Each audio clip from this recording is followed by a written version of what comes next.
ہم سے اس حدیث کو ابو الیمان نے بیان کیا، ان کو شعیب نے خبر دی، وہ زہری سے نقل کرتے ہیں، انہیں ابو ادریس عائض اللہ بن عبداللہ نے خبر دی کہ عبادہ بن صامت رضی اللہ عنہ جو بدر کی لڑائی میں شریک تھے اور لیل العقبہ کے 12 نقیبوں میں سے تھے،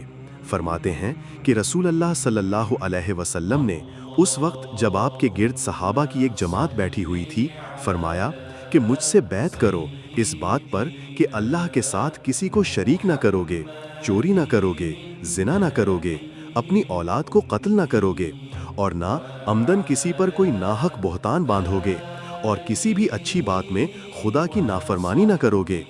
جو کوئی تم میں اس عہد کو پورا کرے گا تو اس کا ثواب اللہ کے ذمے ہے، اور جو کوئی ان بری باتوں میں سے کسی کا ارتکاب کرے اور اسے دنیا میں اسلامی قانون کے تحت سزا دے دی گئی تو یہ سزا اس کے گناہوں کے لیے بدلہ ہو جائے گی، اور جو کوئی ان میں سے کسی بات میں مبتلا ہو گیا اور اللہ نے اس کے گناہ کو چھپا لیا تو پھر اس کا معاملہ اللہ کے حوالہ ہے، اگر چاہے معاف کرے اور اگر چاہے سزا دے دے۔ عبادہ کہتے ہیں کہ پھر ہم سب نے ان سب باتوں پر آپ صلی اللہ علیہ